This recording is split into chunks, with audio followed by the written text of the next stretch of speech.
Jóvenes, señoritas, muy buenas tardes. Vamos a dar inicio a la clase teórica programado para el día de hoy, que corresponde a lo que es generalidades de semiología, ¿ya? Para lo cual les voy a compartir mi pantalla para ir explicándoles de qué se trata la materia, qué tenemos que hacer en la materia, ¿ya? Este tema es sencillo, pero quiero compartir con ustedes estos conceptos, ¿ya? Entonces, ahí ya lo están viendo, ¿ya? El tema, la materia, semiología estomatológica es nuestra materia, ¿no es cierto? Ya, para los que no me conocen, mi nombre es Juan Carlos Bustamante, hoy es 24 de febrero del 2022, y vamos a dar inicio a lo que es la cátedra. ¿Ya? Entonces, a ver, vamos a admitir a algunos compañeros que siguen mirando. ¿Dónde están?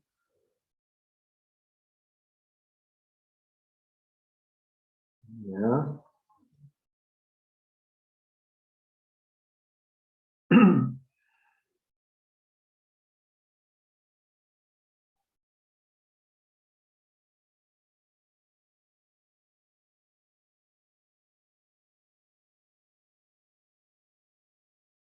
Ya, vamos a admitir todo. ¿Me están escuchando, no? ¿Se escucha, no? Erika, ¿se escucha, Sí, no? doctor. Sí, doctor. Sí, sí. Ya, perfecto. Entonces,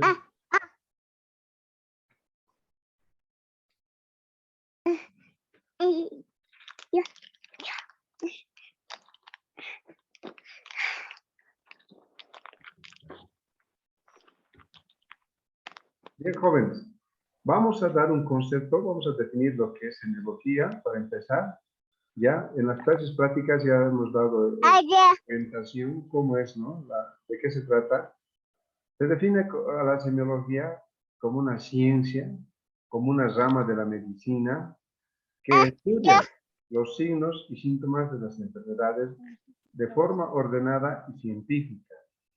¿Ya? Cuando digo que estudia los signos y síntomas, tenemos que empezar a diferenciar qué es un signo y qué es un síntoma, ¿no? Está claro esto. Para mí la semiología no es otra cosa que una rama de la medicina que estudia los signos y síntomas de las enfermedades de forma ordenada y científica. Ahora vamos a diferenciar lo que es un signo y un síntoma. Ahí lo tienen, signo y síntoma, ¿no? Los signos, jóvenes, ¿ya?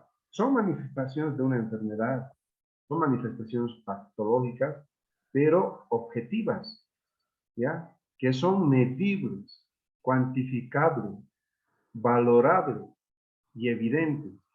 Un ejemplo, el rubor, el calor, ¿no? Son signos de la inflamación. La fiebre lo podemos valorar también. Tiene que ser cuantificable. Si nosotros tomamos la temperatura, ese signo va a tener un valor, ¿no es cierto? Medible. Es objetivo. Objetivo quiere decir que el operador lo percibe. O sea, cuando ustedes estén con paciente, lo van a la hora de hacer el examen odontológico, ¿no? De la cavidad oral, lo van a ver. Por eso se dice objetivo. En cambio, los síntomas de una enfermedad son manifestaciones patológicas, pero subjetivas.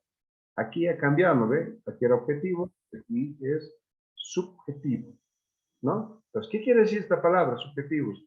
Que solo siente el operador, ¿no? Perdón, el paciente, ya no el operador, el paciente. El paciente nos puede decir, doctor, me duele la cabeza, doctor, me duele este diente. El dolor es un ejemplo de síntoma clásico. Hay muchos ejemplos. Por ejemplo, ¿no?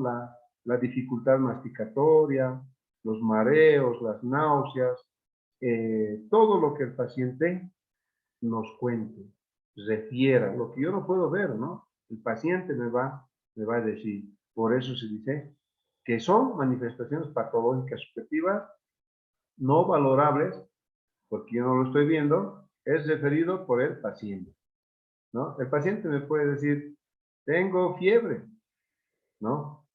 Pero yo no sé cuánto estará, entonces yo tengo que poner el termómetro y valorar, pero eso ya es un sí, ¿no?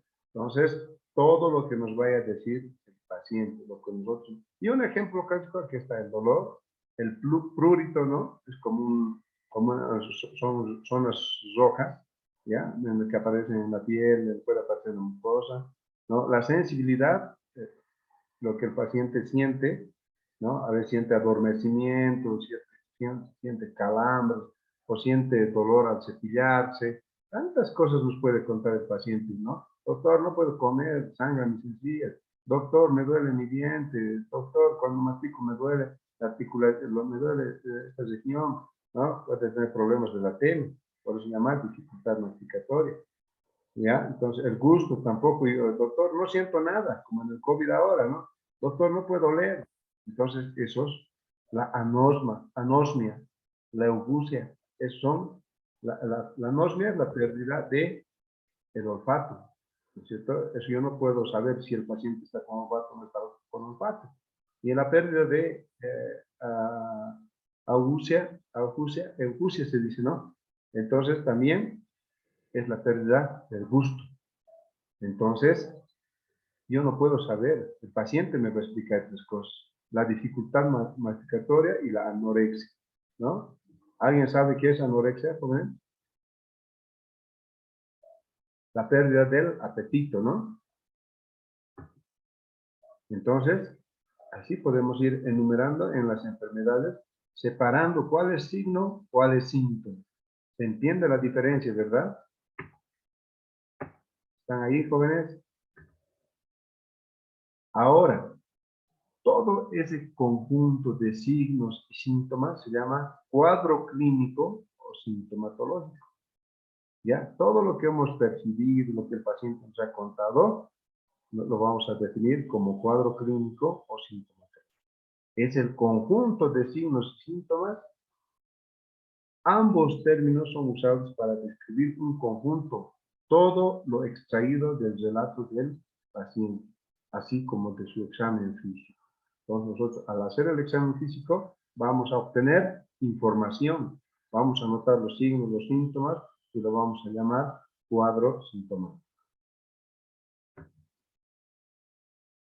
Un concepto que no podemos dejar de lado son los síndromes, ¿ya? El síndrome se define como un conjunto de signos y síntomas que se manifiestan, ¿ya? En un mismo momento y que causan un estado morboso. Por ejemplo, la fiebre, ¿ya? La fiebre es un estado morboso, ¿no? Cuando uno está con fiebre, ¿qué tiene? Signos y síntomas, ¿no? Tiene temperatura, ¿no? El paciente está con fiebre. Entonces yo agarro el termómetro, tomo la temperatura, eso es un signo porque yo voy a hacer la lectura. Yo estoy percibiendo eso. Tiene debilidad muscular, eso es un síntoma, ¿no? Un síntoma. El paciente me está diciendo, doctor, no tengo fuerza en mis brazos, mis pies están débiles, entonces se llama debilidad muscular, ¿no? ¿Qué más tiene el paciente? Tiene cefalgia, ¿no? Le duele su cabeza. Entonces, eso es otro síntoma, ¿no? La deshidratación, yo puedo ver, ¿no? Es un signo. Entonces, el síndrome es diferente a la enfermedad, a la patología. Ahorita vamos a ir aclarando, ¿ya? Esos conceptos. Permítanme un ratito, voy a dar paso a esto. Ya, ya lo he admitido. Entonces, decíamos que el síndrome es un conjunto de signos y síntomas que se manifiestan en un mismo momento y que causan un estado morboso. En un mismo momento está todo, los signos, los síntomas, ¿no? Todo está.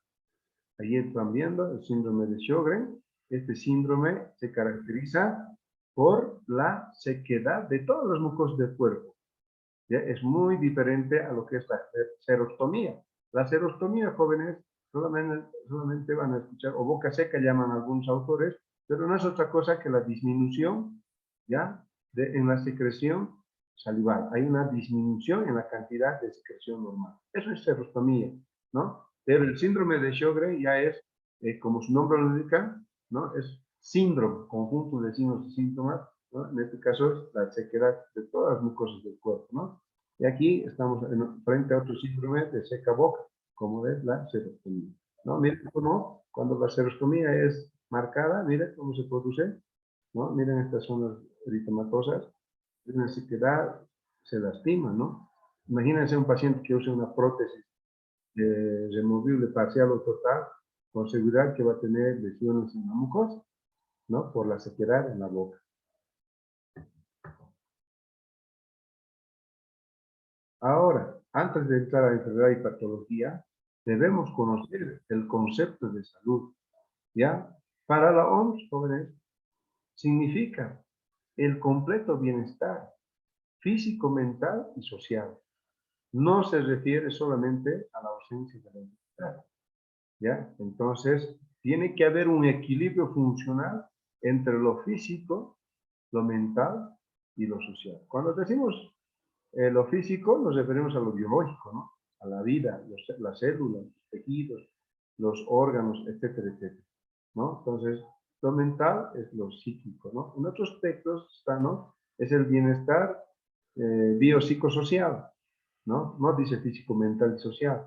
Entonces, tiene que haber un equilibrio para que una persona se considere sano, ¿no? Yo no diría que la persona 100% que está sano. Puedo decir, ¿no? Aparentemente sano, saludable. ¿Por qué? Tendría que valorar mucho el aspecto biológico, mental y social. ¿Ya? Ese es el concepto de salud para la OMS.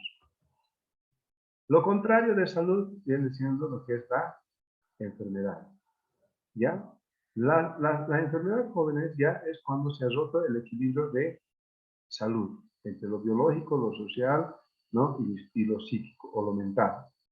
Se rompe ese equilibrio y se produce la enfermedad. Y se define como alteraciones fisiopatológicas del organismo, que se manifiestan a través de los signos y síntomas y que además pueden tener un origen conocido o desconocido. Etiología, jóvenes, es la causa. ¿Qué está produciendo esa enfermedad? ¿Ya? Entonces,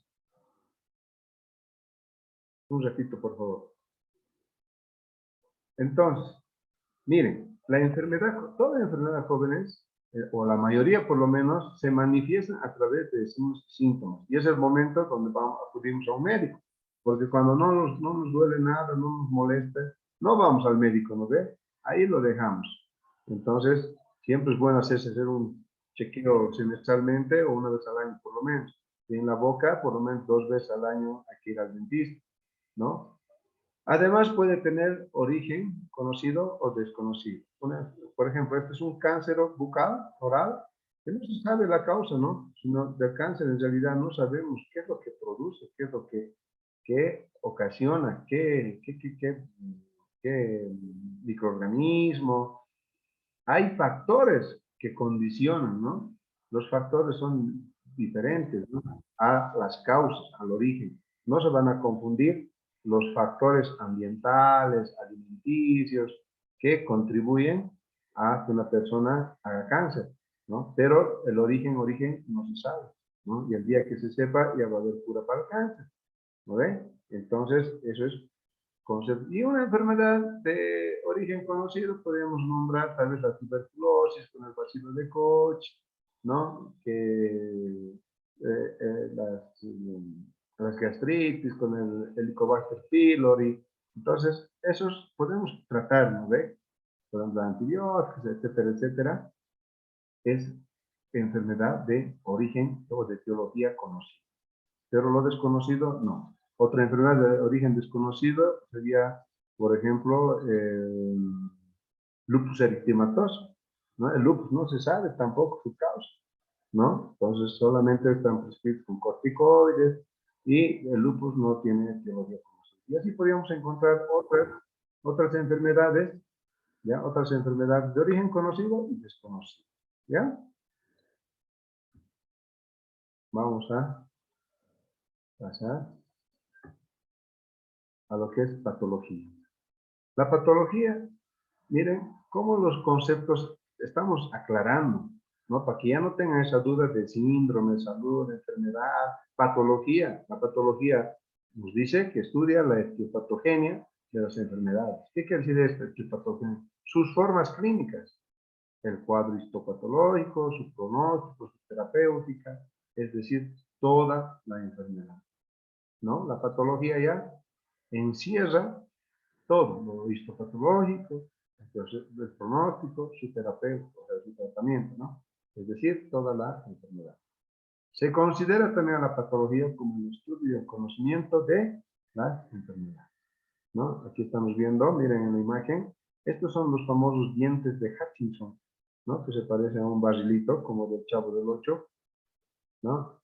Miren, miren aquí, Hutchinson, ¿no? Eso es una anomalía, ¿no? Y una geminación también es patología. Miren, una geminación.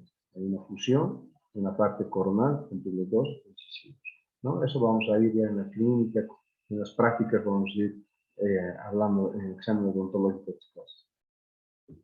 Otro concepto. Muchas veces nos confundimos la palabra clínica, ¿ya? Muchas veces decimos, vamos a la clínica, ¿no? Ahora tenemos clínica de admisión, ¿no ve? Entonces tenemos que ir a la clínica, clínica y clínica. ¿Pero qué es la clínica? Implica en la clínica la aplicación de nuestros conocimientos en cada enfermo, ¿no? De los conocimientos en la historia clínica. La anamnesis, el examen físico, la evolución de los signos y síntomas, los síntomas, más los exámenes complementarios, con la finalidad de formular diagnóstico. Entonces, nuestra clínica se llama clínica de admisión y diagnóstico, ¿no? Así eso es lo correcto, porque ahí vamos a hacer el diagnóstico. Vamos a aplicar todos nuestros conocimientos teóricos, ¿ya? Para reconocer todo esto, sí, etcétera, etcétera, para llegar a un diagnóstico. Esa es la finalidad de la clínica en semiología estomatológica. ¿Para qué vamos a hacer un diagnóstico? Para hacer una referencia del paciente. Según el diagnóstico, podremos derivar a operación dental, podemos derivar a endodoncia, podemos derivar a cirugía bucal. Ahora, si el paciente tiene mucho problemita en la boca, entonces vamos a mandarle a una clínica integrada. Ustedes ya van a ir que tienen que familiarizarse con las diferentes clínicas de cuarto año, quinto año, ¿no? Entonces ya están ahora entrando a lo que es en la carrera en sí. Para eso necesitan saber qué se hace en la clínica. Aquí están, ¿ven? Todo este concepto básico lo van a leer, ¿ya? Ahora, los signos y síntomas se clasifican de diferentes formas, ¿ya? Por ejemplo, según su duración, hay los signos agudos y los crónicos. Los agudos duran de horas a días, ¿no? Los agudos son aquellos que tú estás bien, ¿no? Y de pronto en la noche, un ejemplo, ¿no? Doctor, me ha dolido toda la noche, de repente ha iniciado el dolor y me ha dolido toda la noche. Entonces, ese es un dolor agudo, que puede durar horas o hasta 1 o 2 días, ¿no? O más todavía, ¿no? Pero los subagudos, ¿ya? Son los que duran semanas a meses, ¿no? Aparecen fuerte el dolor, luego el paciente toma un medicamento, lo hace desaparecer, luego vuelve a aparecer, ¿no? Por eso dura semanas a meses. Y los signos, los síntomas crónicos duran de años a toda la vida, ¿no? Por ejemplo, las personas que padecen mucho de artritis, ¿no? Artritis es una inflamación en las articulaciones que el paciente arrastra durante años, ¿no? Y es lo más difícil de resolver lo crónico. En las piezas dentarias igual, hay pulpitis que son crónicas, ¿no? A cavidad abierta, están ahí, no duelen, pero se pueden agudizar y pueden ocasionar molestias. Entonces, este cuadro hay que aprender a diferenciar lo agudo, ¿ya? Lo agudo, lo subagudo y lo crónico, ¿ya? De acuerdo a su tiempo, a la duración de los síntomas. Ahora, seguimos en clasificación. ¿Cómo se clasifican los signos y síntomas? Según su función. En comunes, específicos, patognomónicos, cardinales, prodrómicos, ¿no? Los signos y síntomas comunes, ¿no? Hay los que están en todas las enfermedades. Por ejemplo, el dolor, ¿no? El paciente cuando llega a consulta siempre llega por dolor, ¿no? Y está en muchas enfermedades de dolor. Específicos, ubican el sitio exacto de donde proviene el signo y el síntoma, ¿no? Esto es más específico, como por ejemplo los signos y síntomas de Celsius. ¿Alguien conoce los signos y síntomas de Celsius? ¿Me puede decir? Jóvenes, señoritas, ¿se acuerdan en segundo año que han llevado inflamación? Rubor, tumor, calor y dolor, ¿no es cierto? Esos son los signos específicos, ¿no? Pero también aquí abajo, mire, está como cardinal. Los patognomónicos. Hay que diferenciar específico de patognomónico. Escuchan acá, signos y síntomas patognomónicos. Estos signos patognomónicos, ya, son signos y síntomas aislados, que tienen un gran valor real de diagnóstico, pero que definen, caracterizan, identifican a la enfermedad. Por ejemplo, yo puedo tener del paciente que me diga muchos síntomas. Doctor, me duele mi diente, hace tiempo he tomado calmantes, pero me dice, me duele cuando tomo agua caliente, me duele más. Eso es un signo patognomónico porque me va a identificar a qué patología pulpar. Va a mostrar en una pulpitis irreversible aguda, avanzada, ¿no?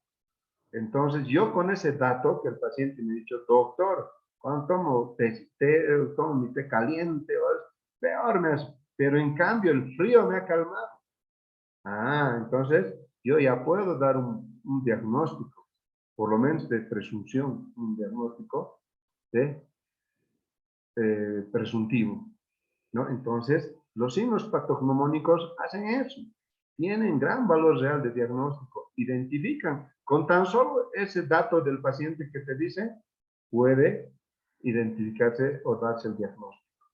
Eso hacen los signos patognomónicos. Bien importante, ¿ya? Y en patología pulpar, vamos a ver los diferentes estadios de la pulpa, ¿no? En qué momento se puede usar este signo patognomónico, ¿ya? Y hay muchas enfermedades que por su signo patognomónico se identifican la enfermedad. En cambio, los signos cardinales están presentes generalmente en la inflamación, ¿ya? Hay los signos cardinales de Celsius, por ejemplo, hablaba César, ¿ya? Son aquellos signos y síntomas prevalentes y dominantes que llaman la atención dentro de la enfermedad. Ejemplo, en un proceso inflamatorio. Nunca está ausente en la inflamación los signos y síntomas cardinales de Celsius. Dolor, rubor, tumor y calor, ¿ya? En cambio, los signos prodrómicos, ¿ya? Son los signos y síntomas que se presentan antes de la mayor manifestación de la enfermedad. Puede ser cardinal también. ¿Qué quiere decir? A ver, toda infección, por ejemplo, tiene un periodo de incubación, ¿no ves? Cuando, por ejemplo, uno se infecta con una bacteria, por lo menos 7 días es el periodo de incubación, ¿no? En ese lapso puede manifestarse un signo cardinal. Puede ser que haya un dolor o un rubor, ¿no? Entonces, antes que aparezca la enfermedad como tal, existen estos signos y síntomas también. El paciente va a decir, el otro día me ha dolido, doctor, pero se ha pasado, ¿no? Entonces, pero ahora estoy mal, ahora todo me duele. Ya, que ya apareció la enfermedad. Entonces, hay que ir viendo su clasificación. Y todo esto es importante, ¿no? Porque son generalidades y tienen que aprender ya a dominar estos conceptos. ¿Ya? Esos signos y síntomas. Ahora, Dentro de la clasificación existen otras ramas, como es la semiogénesis. ¿La semiogénesis qué hace? ¿Alguien sabe qué hace la semiología? ¿Alguien sabe? Jacqueline Tarquino. A ver, ¿qué hace la semiología? Estudia los signos y síntomas. Muy bien, Gaby. En las enfermedades, ¿no ve? ¿Pero Sí, qué hace doctor. Muy bien, señorita. ¿Pero qué hace la semiogénesis? La semiogénesis es aquella que va a estudiar el origen de los signos y síntomas. Se basa en la fisiología que estudia el funcionamiento normal del cuerpo y la fisiopatología que estudia el funcionamiento alterado. O sea, esta semiogénesis, aquí está, génesis es origen, ¿no? Semio es signo o síntoma. Viene del griego semeion, que quiere decir signo y síntoma, ¿no? Entonces, esto nos va a ayudar desde lo fisiológico normal a lo anormal. Eso hace, busca el origen de los signos y síntomas. La semiogénesis. La semiografía. ¿Por qué será importante para nosotros la semiografía? ¿Qué tiene que ver la semiografía? Nosotros no vamos a ver un electrocardiograma, pero sí vamos a ver un odontograma. ¿No ve? Siempre vamos a ver un odontograma en la historia clínica. Pero ¿qué hacemos con la semiografía? Explica algunos signos y síntomas en cada especialidad. Existen síntomas de graficación, como el electrocardiograma, el odontograma, etcétera, etcétera, ¿no? Entonces, aquí también nos puede explicar, ¿no? Un signo o un síntoma. Ejemplo, ¿no? Si yo veo en la pieza 16, ¿alguien sabe qué pieza es esto? La pieza 16. Han llevado anatomía dentaria, ¿no ve? ¿Qué es la pieza 16? ¿Qué pieza corresponde? ¿Alguien puede participar? Ya. Doctor, es el primer molar superior derecho. Muy bien, señorita. Excelente. ¿No? Entonces, ahora estamos en la semiografía, que explica algún signo o algún síntoma. Aquí puede ser que podamos ver en la cavidad, en la cara pulsar, ¿no? Que veamos un pólipo pulpar, ¿no? El pólipo pulpar es un crecimiento neoplásico de la pulpa dental de manera crónica, con los años, ¿no? Entonces, aquí voy a ver una masa tumoral, ¿ya? Entonces, estoy mirando, es un signo. Estoy viendo una masa tumoral con una cavidad amplia. Entonces, por eso es importante, nosotros también como odontólogos manejamos la semiografía, ¿no? Y los médicos, obviamente, un electrocardiograma, un encefalograma, etcétera, etcétera, ¿no? Puede ser muchas gráficas que se utilizan, ¿ya? Entonces, dentro de la semiografía también entramos con nuestro odontograma. Si llega a cortarse, jóvenes, el Zoom, pueden entrar al mismo enlace, ¿ya? Dentro de 5 minutos para terminar la clase, porque esas generalidades es conceptos que ustedes tienen que saber para empezar a ver qué se hace en la materia, ¿ya? Entonces, si se corta, vuelven a entrar. La semiotecnia, miren, la semiotécnica ya es el arte. ¿Cómo lo vamos a hacer? Son métodos, técnicas encaminadas a que el profesional encuentre los signos y síntomas, ¿no? En la especialidad. Entonces, ¿hacia dónde está encaminado el diagnóstico? Sea bueno y correcto, será perfeccionado por cada uno, ¿no? Nosotros, miren, estamos, por ejemplo, aquí estamos haciendo una percusión. Tenemos 10 minutos más, ¿ya? Estamos haciendo una percusión horizontal. Se puede hacer una percusión vertical, ¿no? Aquí vamos a hacer un examen periodontal. Aquí es un periodontómetro, un espejito. Entonces nosotros, aquí la tecnia, lo único que está diciendo, ¿qué técnica vas a usar? ¿Cómo vas a hacer para llegar al diagnóstico? Hay varias técnicas, ¿ya? No se van a olvidar. Semiogénesis es una cosa, semiotécnica es otra cosa, semiología es otra cosa, pero todos están relacionados. Ahora, ¿qué es la propedéutica clínica? ¿no? ¿Para qué se realiza? ¿Para qué creen? A ver, se realiza para, la propedéutica hace el análisis, ¿ya? Espérenme un ratito, voy a emitir, siguen llegando sus compañeros. Ya. Hace el análisis e interpreta los datos recogidos, ¿ya? La semiotécnica es lo que hace. Recién están llegando sus compañeros, ya vamos a terminar la clase, ¿ya? Dándoles un valor clínico. Entonces, cuando yo les pregunte, ¿no? Por ejemplo, la interpretación de signos, síntomas, datos recogidos en la semiotecnia, ¿ya? Se encarga la propedéutica clínica. Eso tienen que poner en la respuesta, ¿ya? Entonces, la propedéutica clínica es aquella que hace la interpretación, el análisis e interpretación de los signos y síntomas recogidos en el examen físico, en la semiotecnia, dándoles valor clínico. Nada más. Por ejemplo, una úlcera, ¿no? Superemos su tamaño, su color, su profundidad. Esta es una úlcera, ¿no? ¿Alguien sabe qué es una úlcera? La profundidad, el tiempo de evolución, etcétera, etcétera, ¿no? La úlcera, vean, aquí está, ¿no? Es la pérdida de sustancia fundamental, ¿no? Semiológicamente tiene algo rojizo, ¿no? Ahí es donde ha salido una A, perdón, ¿ve? Anticiparse al tratamiento ideal. Eso hace la propedéutica. Interpreta esos signos y ya propone un tratamiento ideal. Es tan sencillo, jóvenes. Con ejemplo más le puedo. De todas maneras, la clase va a quedar grabada, ¿no? Pero eso no quiere decir que ustedes abandonen la clase. Ahora, dentro de nuestras actividades en la clínica, tenemos que hacer diagnósticos, ¿no ve? Pero ¿qué es un diagnóstico? No es otra cosa que dar un nombre a una enfermedad. Eso es el diagnóstico para mí. Aquí dice, puede significar una opinión, determinación o discernimiento. Podemos discernir, ¿no?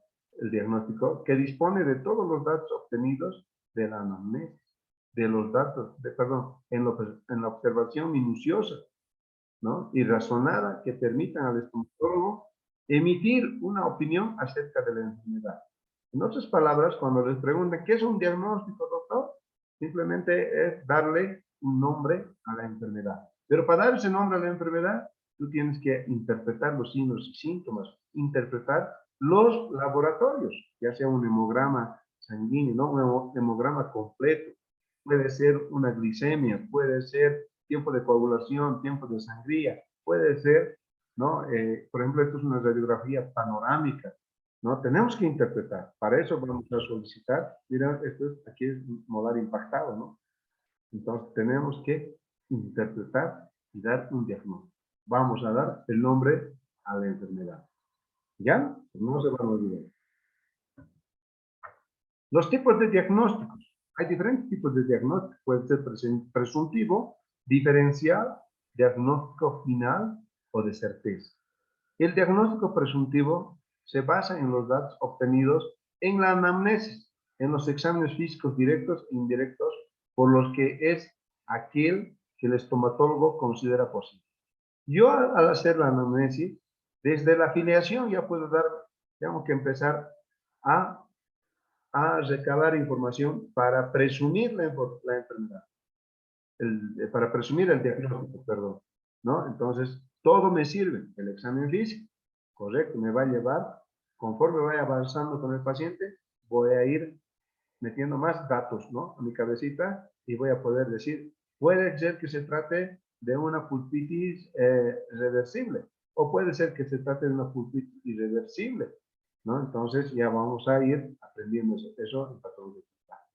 El diagnóstico diferencial, ¿ya? Es aquel que el estomatólogo arriba después de la evaluación crítica comparativa de sus manifestaciones más comunes en relación a otras enfermedades, ¿no? Hay enfermedades que todas presentan dolor, entonces yo tengo que aprender a diferenciar una enfermedad de la otra enfermedad. Puede que su cuadro sintomatológico sea parecido, pero algo se va a diferenciar. Por ejemplo, en la pulpitis En la pulpitis infiltrativa, perdón, en la pulpitis irreversible no avanzada, no aguda, ¿ya? O no sintomática, perdón, puede ser que no duela mucho, porque no es sintomática. En la pulpitis sintomática, asintomática, perdón, ¿no? Puede ser que no duela, pero a veces puede presentar alguna molestia. En cambio, en la pulpitis aguda, irreversible aguda avanzada, hay harto cuadro sin dolor. Generalmente es un dolor agudo, ¿no? Entonces la cavidad está grande. Hay muchas cosas que tenemos que ver para hacer la diferencia entre una patología y otra patología, ¿ya? Eso es el diagnóstico diferencial. Seleccionar, puedo tener 3 diagnósticos acá, aquí 3 diagnósticos, pero tengo que saber diferenciarlos.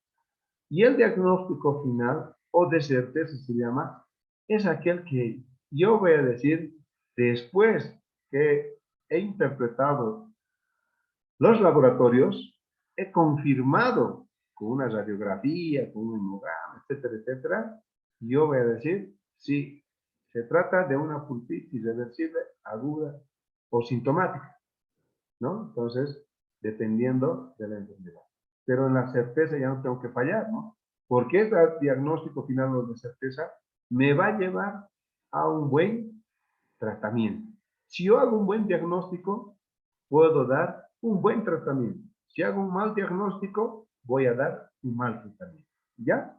No se van a olvidar, joven. Esto ya está teórico, ¿no? Si se corta, ya saben, jóvenes, diferente al pronóstico, ¿no? Entonces, aquí vamos a ver pronóstico, un signo de interrogación. Es la predicción acerca de la evolución de un enfermo y del resultado final de la enfermedad. Puede ser favorable, desfavorable y o reservado. Cuando un paciente está en coma, no sabemos qué es, que si va a recuperar, si no. Entonces, ese pronóstico va a ser reservado. Pero para nosotros puede haber favorable y desfavorable. ¿Cuándo? En una pulpitis, por ejemplo, hay que hacer una endodoncia, un tratamiento de conducto. ¿Ya? ¿Para quién va a ser favorable el pronóstico? Para la pieza dentaria. ¿Por qué? Porque no lo vamos a perder, lo vamos a conservar. Y desfavorable va a ser para la pulpa, porque ya no va a haber pulpa dental en un tratamiento de conducto, ¿no ve? Se trabaja sobre la pulpa dentaria en el conducto radicular, ¿no? Entonces, hay que saber decir cuándo es favorable y cuándo es desfavorable y cuándo es reservado. Eso nada más el pronóstico, ¿no? El pronóstico puede ser clasificado como bueno, malo, dudoso. Está siempre asociado al tratamiento, condicionándolo. O sea, que el planear un determinado tratamiento necesita ser verificado. Entonces, yo no me quiero lanzar, digo, pronóstico reservado, porque voy a ver la evolución del paciente. ¿Ya? Entonces, no hay que lanzarse nomás así por así. Entonces, en odontología, pero generalmente los pronósticos son favorables, pero muy rara vez es reservado. ¿Ya? ¿Ya? Muchos compañeros siguen entrando, che. Ya. El tratamiento. Todo, si ustedes se dan cuenta, todo desde la anamnesis, los exámenes físicos, las técnicas, todo lo que hemos anotado en la historia, todo lo que hemos llegado al diagnóstico, todo, tenemos que dar un tratamiento. Plantear un tratamiento, ¿no? Y ese tratamiento va a ser, puede ser restaurativo, puede ser protésico, ¿no? Puede ser farmacológico. En odontología usamos todo. Damos fármacos, damos prótesis,